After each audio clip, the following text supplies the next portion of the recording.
ఆది కాలం నుంచి ధర్మం కోసం యుద్ధం మొదలైంది. పోరాటం మొదలవుతోంది. ధర్మం మీద నీ నమ్మకం ఉండాలి. నీ కర్మను నీ చేతిలో ఉంచి భయం లేని మనసుతో ముందుకు నడవు.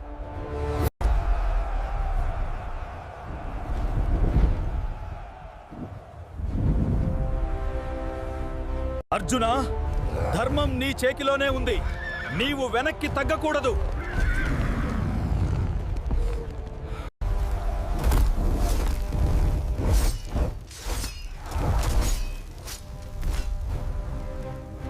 నా ధైర్యం, నా వీరం, ధర్మం కోసం నేను పోరాడుతున్నాను. ప్రతి బాణి, ప్రతి దాడి సత్యం కోసం, నా స్నేహం కోసం, నా హృదయం కోసం. ధర్మం వదిలేది కాదు. నా గౌరవం, నా శక్తి ఎప్పటికీ మరుగులోనికి వెళ్ళదు. నేను అర్జునుడి కొదుకుని కాను. నా రక్తంలో ధైర్యం ఉంది. నా గుండెల్లో సాహసం ఉంది. న్యాయం కోసం ముందుకు కడలు. యుద్ధం కేవలం శరీర పోరాటం కాదు.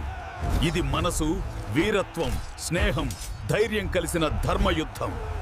పోరాటం ముగిసింది, కానీ ధర్మం ఎప్పటికీ అమృతంలా ఉంటుంది. మన కర్మలు, మన నమ్మకాలు ఎప్పటికీ మాయం కావు.